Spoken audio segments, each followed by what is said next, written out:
And good morning, ReactNext. Good morning.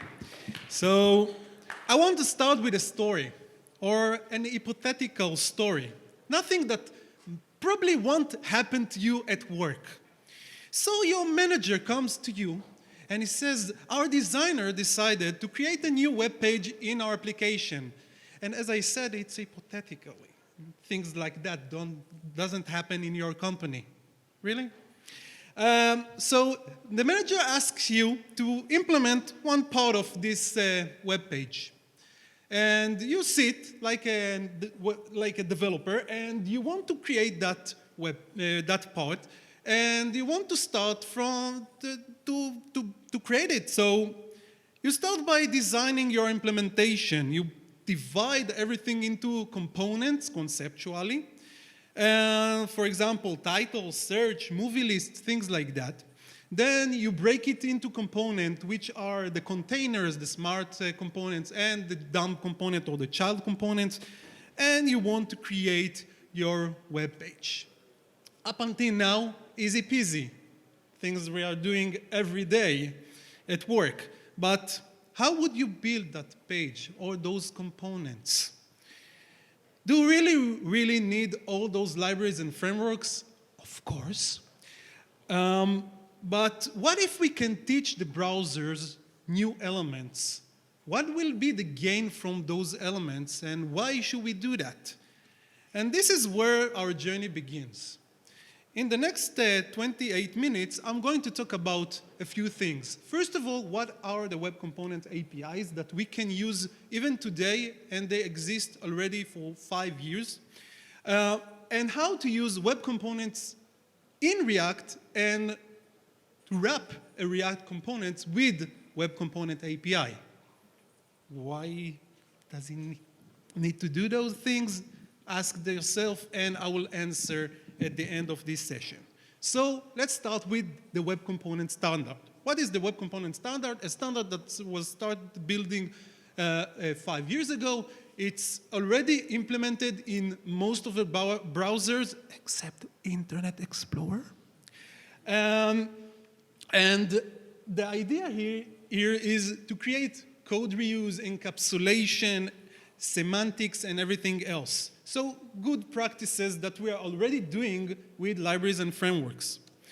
The Web Component Standard includes 4 different parts. One part is the templates. You have a reusable DOM fragment called the template that you can use in order to create instances of that template. Cool. ES models enables you to load JavaScript models if you need those. In the past, there was a different standard called imports. It's not important anymore. It was ditched. The third part of the API or the standard is Shadow DOM. Enables you to encapsulate an entire DOM fragment and to enables you not to leak CSS and not to leak JavaScript into your components and from your components to the other components that you have. Because we love to color everything with red, and sometimes we don't want red, but we want green things. Last but not least, we have the Custom Element API that enables you to create your own elements, your own HTML elements. And in this session, I will drill down a little bit about custom elements. So what are custom elements? As I said, you create a native element in your browser. It's like you are using divs and spans all over the place. Yes, all over the place. So you can create your own div and span. The idea is to just register those elements in a registry called Custom Element Registry.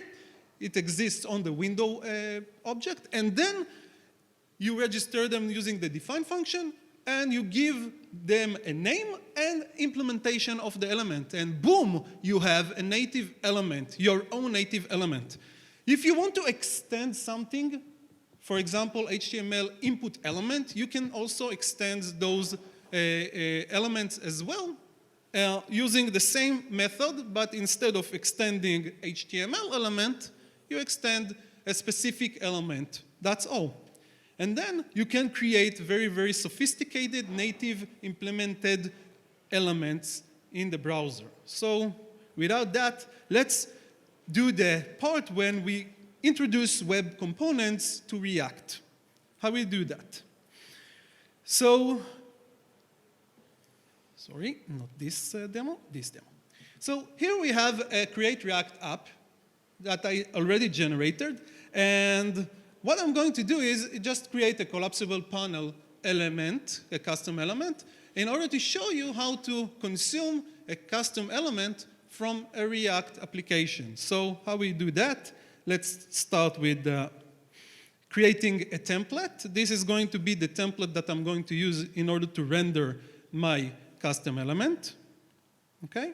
It's going to have a div and header and a slot that all the content will get into it. Then I will declare the collapsible panel. It's a new class exported from this file. It extends the HTML element.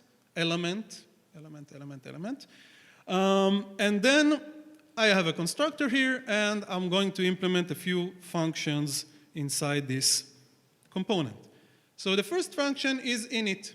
I'm going to init this component. First of all, I'm going to use attach shadow.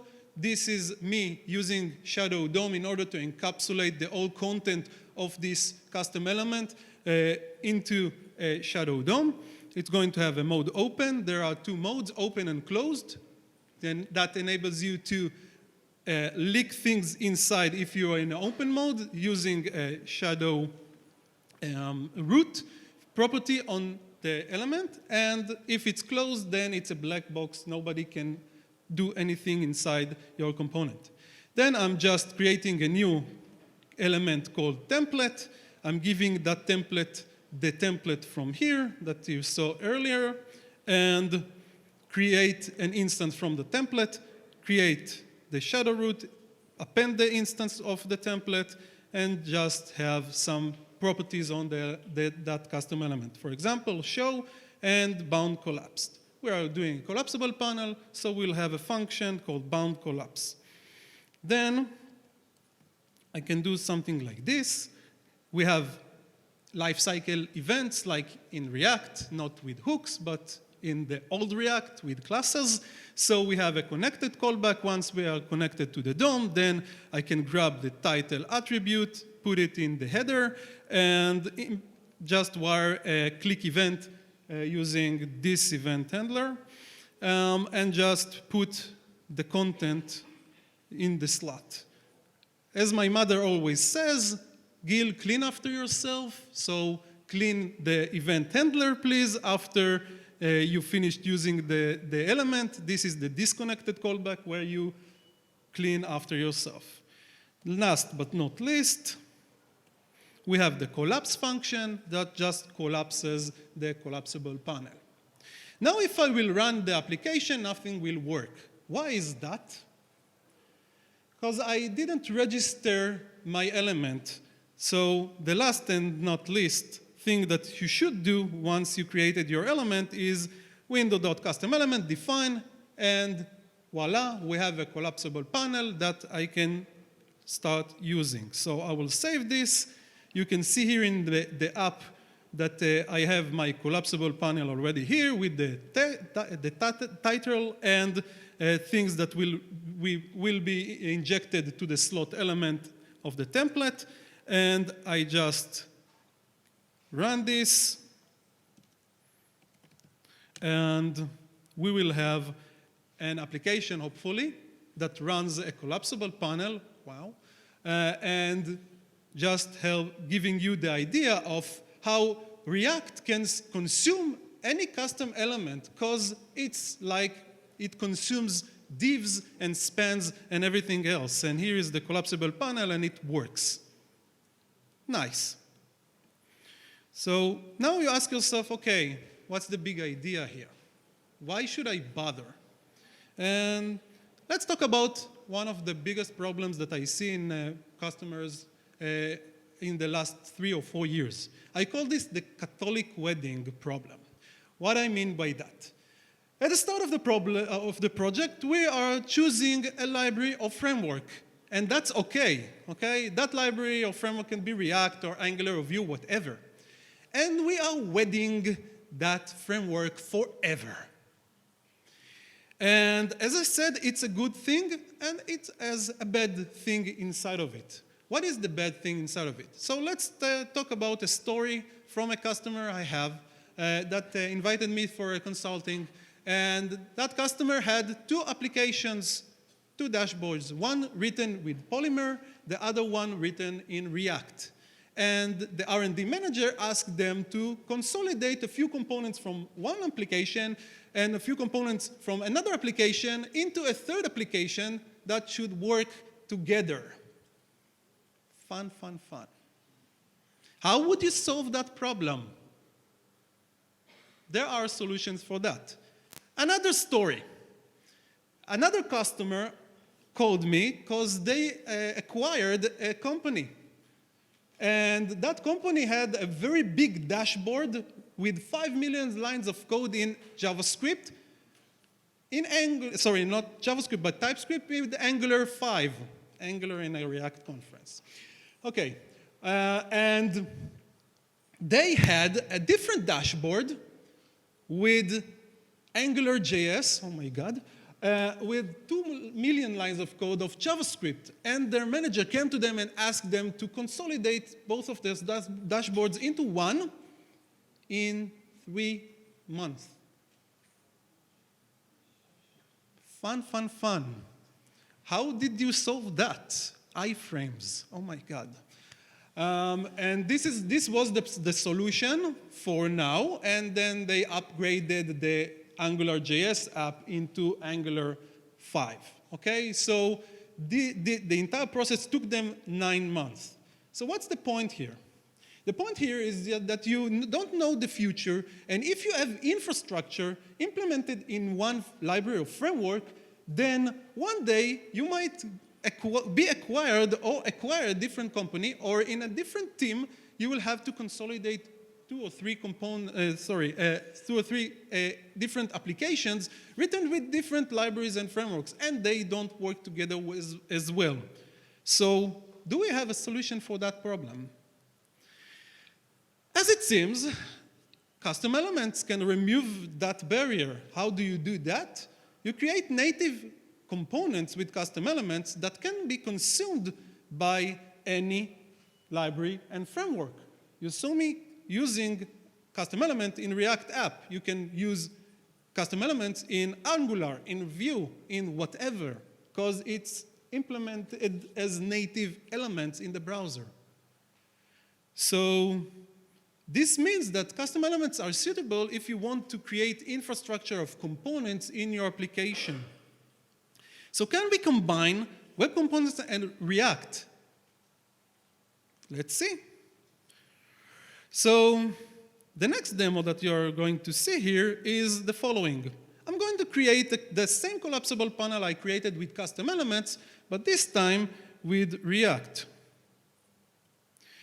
Okay, so this is the props and the state for that collapsible panel, but it is React collapsible panel. I'm extending React.component. I have my state as collapsed. I have the toggle here, and I'm toggling between the state with this toggle function, and the render function renders the exactly collapsible panel that you saw earlier, but this time not a custom element, but a React element. Now, you can see it, and again, I'm going to curse a little bit. It's an Angular application here. Okay, it's an Angular application. And I've created a React component. And I want to bridge that React component to that Angular application. How can I do that easily? I can create a custom element wrapper. So let's do that. Here's the definition for collapsible panel, the same collapsible panel, but this time I'm going to wrap my React component. Here is the implementation. I'm going to create the create collapsed. Okay, this is a function that will render or will use the collapsible React component. This is the content that they will get as children. I have the connected callback here that is going to create a new element, put it in the shadow, and append that into the shadow root, that element, the mount point. And I'm going to use React render in order to render the collapsible panel to the mount point. Last but not least, and it's important, you can see here a function called retarget events. Because I'm using Shadow DOM and React synthetic events are wired to the document, and you have only one on-click handler that they're using as in a pool, then if I have a different DOM fragment, the Shadow DOM fragment, events won't fire, and I won't be able to use events. So there is an implementation called retarget events, React Shadow DOM retarget events, that enables you to use or retarget all the events of React and put them into the Shadow DOM and spread them into the Shadow DOM. Enables you to do exactly this gap that I'm talking about. And here is a few things.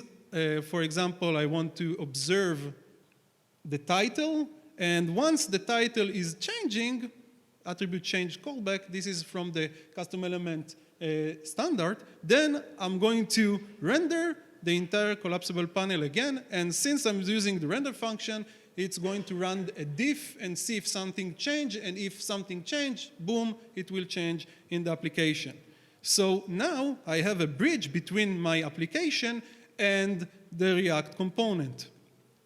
Okay? And this is the Angular code that will wrap the collapsible panel here, and I can run the application itself, and hopefully, if the wrapper was good enough, then we'll see the application here running and doing nothing. No, it's still compiling. And.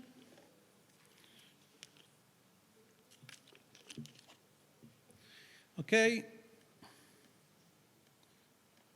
Working. Yes. Cool. So this is the time that, again, you ask yourself, okay, I need to do a lot of things here. I need to build a bridge. But why? I love React. I love to work with React, and I am working with React.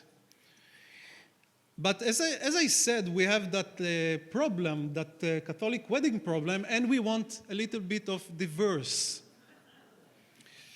So this is the idea. The idea is if you want to build shared component layer in your application or design system, it will be more suitable to create those with Web Component API.